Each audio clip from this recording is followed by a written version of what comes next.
তাহলে এই এলেম জান্নাতের রাস্তা পর্যন্ত পৌঁছে দিবে। আবার এই এলেমটা যদি হয় দুনিয়া পাওয়ার জন্য, পদবি পাওয়ার জন্য, গরিবকে ঠকানোর জন্য, মানুষের উপরে নেতৃত্ব দেওয়ার জন্য, তাহলে এই এলেম পরকালীন জগতে জাহান্নামের রাস্তা দেখিয়ে দিবে। মান সালাকা তরিকান ইয়ালতামিসু বিহি ইলমান সাহহালাল্লাহু তরিকান ইলাল জান্নাহ। যে ব্যক্তি এলেমের রাস্তা তালাশ করলো, সঠিক এলেম তালাশ করলো, আর এই এলেমটা তাকে পরকালীন জগতে জান্নাত পর্যন্ত পৌঁছে দিবে। এটা হাদিস। সুতরাং এলেমের বড়াই করতে নেই। আজকে আপনি এলেম অর্জন করেছেন, এই এলেম আপনি সার্টিফিকেট, বড় বড় সার্টিফিকেট আপনি অর্জন করেছেন, আপনি বিসিএস ক্যাডার হয়েছেন, আপনি পিএইচডি ডিগ্রি অর্জন করেছেন, নির্দিষ্ট টাইম পার হয়ে যাওয়ার পরে আপনার এই সার্টিফিকেট কুই কুপায় খাবে, এর কোনো মূল্য আর থাকবে না। থাকবে বলেন?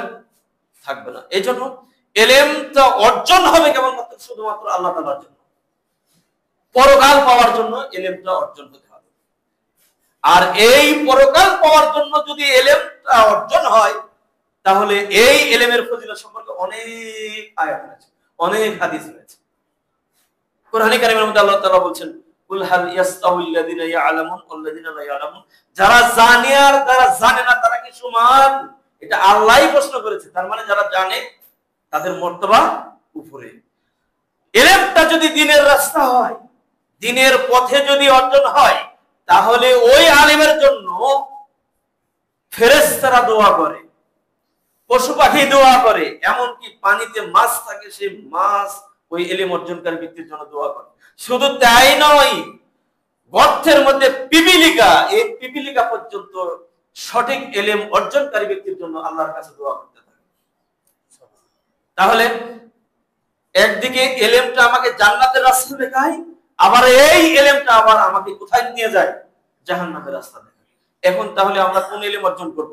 এখন বর্তমানে আমরা যে এলেমটা অর্জন করছি, অধিকাংশ একটা ভালো সার্টিফিকেট অর্জন করা, ভালো একটা পদ পাওয়া, ভালো একটা চাকরি করার জন্য আমরা এলেম অর্জন করছি, ঠিক না? আমরা লেখাপড়া করি কিসের উদ্দেশ্যে?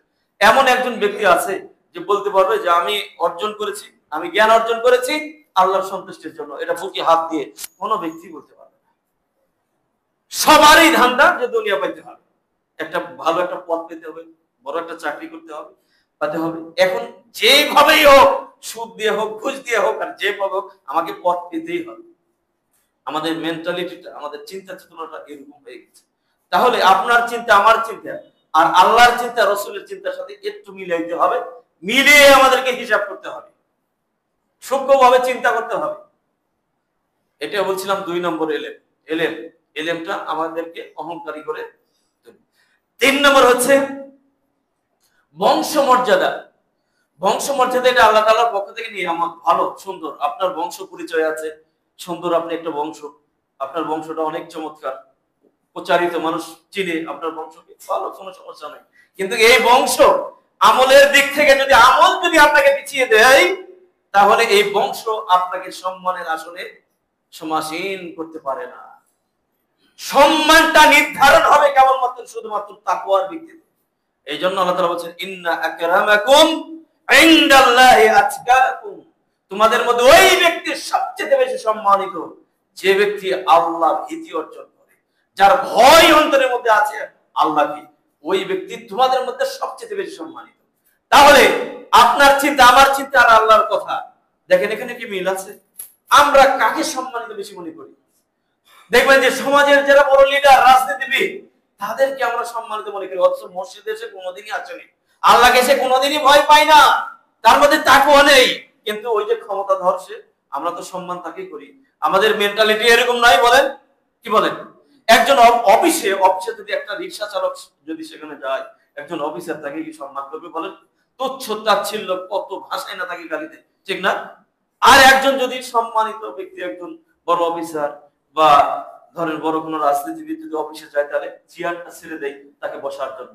এই যে দেখেন আমাদের মেন্টালিটি আর আল্লাহর মেন্টালিটি কত পার্থক্য, একটু চিন্তা করে দেখি আমরা।